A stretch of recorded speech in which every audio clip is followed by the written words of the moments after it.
Want to make some rustic floating shelves out of pallet boards? We'll show you how after this.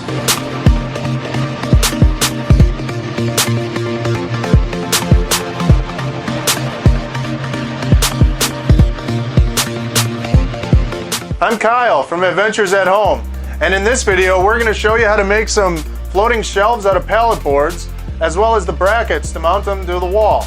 At Adventures at Home, we love all things DIY. We love watching DIY videos, we love making anything DIY, and we love sharing those videos with you. So if you're new here, consider subscribing. We post new tutorial videos every week. Let's get into the video. Alright, the first thing we're going to do is cut a couple of the pallet boards down to length. We're going to cut the front face and two of the top boards down to length to start off with. And you guys will see why we start with these in just a second. If you guys noticed, I like to cut the end nail holes out of the board before I start working with pallet boards and then cut them to length. This just eliminates the nail holes, and while I do like the weathered look of pallet boards, sometimes having all the nail holes can be unsightly as well. Just a personal preference. You guys can do with pallet boards as you like.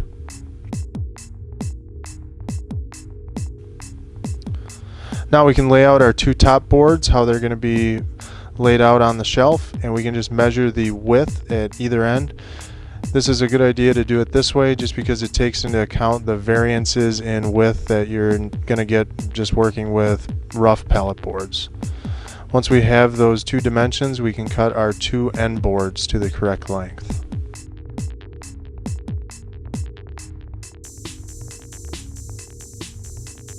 Now that we have our two end boards cut to the correct length, we're just going to hold them in place with some clamps on the end of the front face board. We can just clamp them down and use a speed square to make sure that they're square to the front face. Now we can measure the distance between those two, and we can trim down our first top board to fit in that location.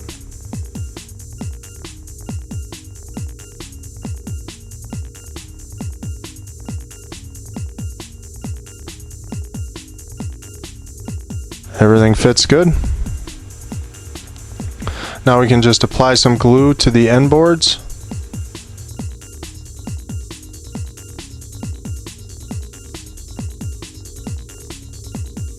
And we can hold them in place with a clamp the exact same way as we just had it.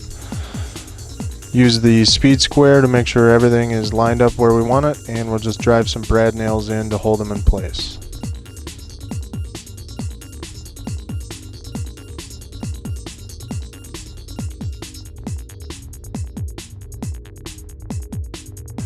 And we can do the exact same thing with the opposite side end board.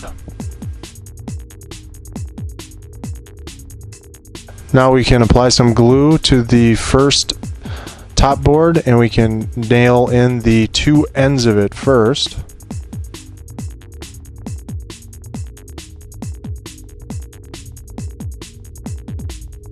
Once we have the ends nailed in, we can use some speed clamps and we can sandwich the top board and the front face together. This will allow for any of the warping or anything to be taken out of the front face board, and it'll hold it completely flush to the top board. And then we can just use some brad nails to hold everything together while the glue sets.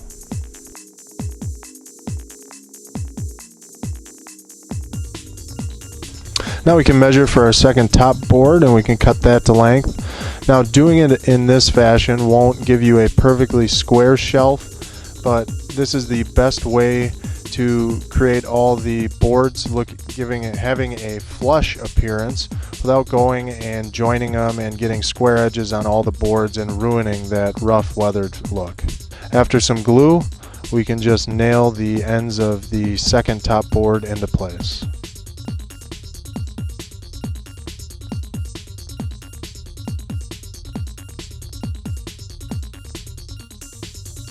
We can flip it over, and we're going to do the exact same thing to get our bottom boards. So once again, we're going to measure the distance we need. This time we can cut both boards right away because the end boards are fixed now, so we know what length both boards are going to need to be. Now we can install that first bottom board in the same fashion we did the first top board. Just run some glue around all the edges. Nail in the ends of this board.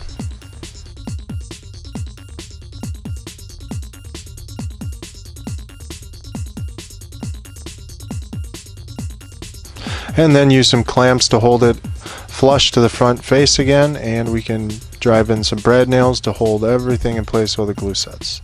Then we can just do the second board in the same fashion, just using some brads in the ends of the board.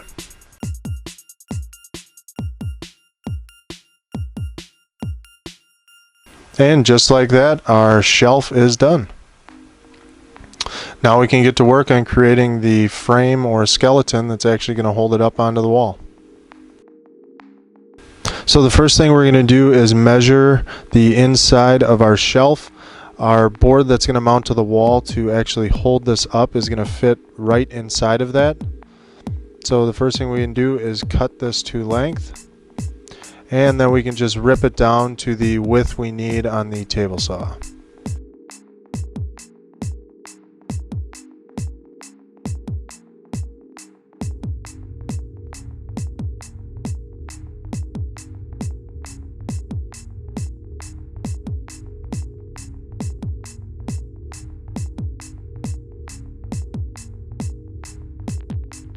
Looks like everything fits well. Next thing we're going to do is mark the locations of the studs on the wall where we're going to mount the shelf. We do this because we're going to now install some horizontal boards out from the board that we just cut, and we want to ensure that where we mount these onto that board does not interfere with where we're going to have to drive the screws into the studs to mount it to the wall. Now we can just mark our board for the grooves that we're going to cut for the horizontal supports to sit in. We're going to have 3 supports on the shelf. We're going to have 1 on either end and 1 in the center. Now we know we can locate the one directly in the center of this board, which is good, and we know that it's not going to interfere with the locations of the studs on the wall for mounting this.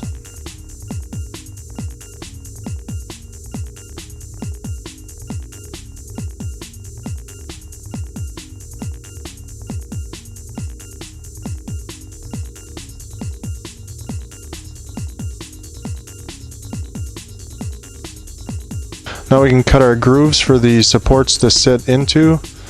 Now I probably could have put a dado blade on for this, but because I'm going to make a couple of these shelves today and I'm going back and forth using the table saw, I don't want to have to change out the blades multiple times. So this will work just with multiple passes.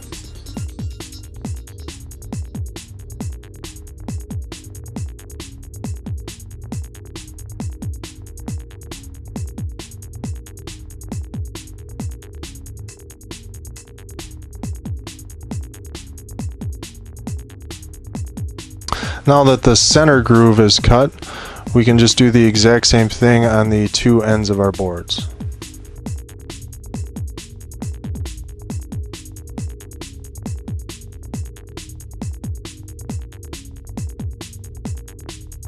Now that our grooves are cut, we can cut our horizontal boards to length.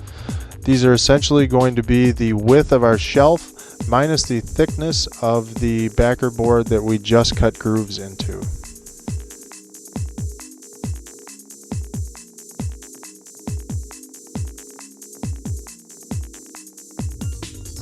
Now we can clean out the grooves that we cut on the table saw with a chisel. Wouldn't have to do this if I would have just changed out and used a dado blade. Now we can apply some glue to the grooves and we can install our horizontal support boards. You guys can kind of see how this is coming together now. We'll just use a speed square to hold everything in alignment while we drive some brads in to hold everything in place while the glue sets.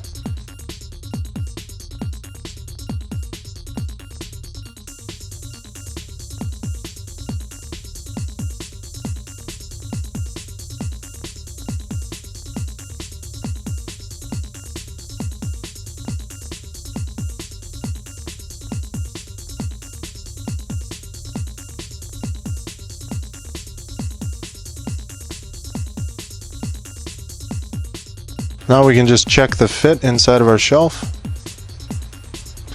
Looks like everything has got a nice snug fit, and it's kind of a pain to get it out after putting it in like this, but it's good to check to make sure you have a proper fit. Now this next step is just for me. I do have some vertical trim that runs up my walls, so I just need to cut some grooves in the shelf and the support to accommodate this. I just left the support right inside the shelf to cut the grooves, that way they'll line up perfectly when installed on the wall. Once again, probably could have used a dado blade for this. Now we can just give everything a good sanding. Now we don't want to ruin the weathered appearance of the pallet boards that we love so much. So the technique that I use for this is I just use 320 grit sandpaper on a palm sander, and I just go over everything very lightly just to knock down the real rough edges, but not to get rid of the weathered look. Next we can give everything a nice satin clear coat. This doesn't give it a real finished look, but it does bring out the grain and all of the weather marks on the board very nicely.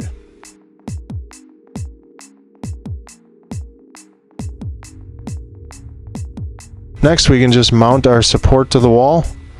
Notice I do have some pilot holes drilled ahead of time with some screws already started them. This will just make it easier once everything's level. That way I can just grab the drill with my other hand and drive the screws in. After the first screw, I always like to go back and just double check that everything is level. This gives you a real good picture of the vertical trim that runs up the wall that I have to always work around in projects in this house.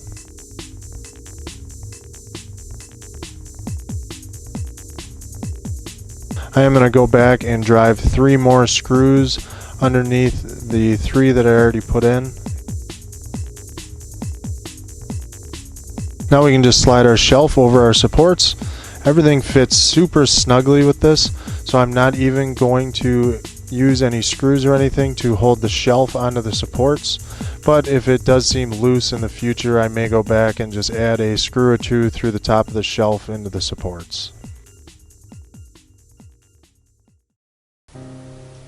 Well, that concludes the floating shelf build. You guys notice that it holds the TV really well up on the wall, and it's perfectly in line with Ryan in his new loft bed.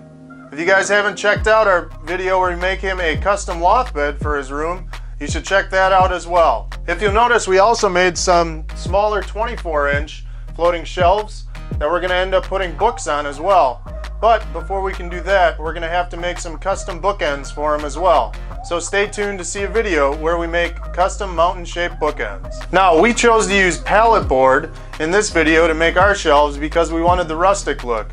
However, you can choose whatever wood species or type of board that you want to use, and this video can just be modified to accommodate that. As you saw in the video, using pallet boards brings with it some unique challenges where everything doesn't line up perfectly, and using regular store-bought lumber and having square edges on your boards, it fixes a lot of that. And if you follow along with the video, you can see exactly how to measure to accommodate the different boards that you would be using. If you like this video, make sure to give us a thumbs up. And if you want to keep seeing content like this, make sure you hit the subscribe button and ring the bell. That way you'll be notified as soon as our next video posts. Your support means the world to us, and it helps us keep making content like this. And until next video, I'm Kyle, helping you create your own adventure at home.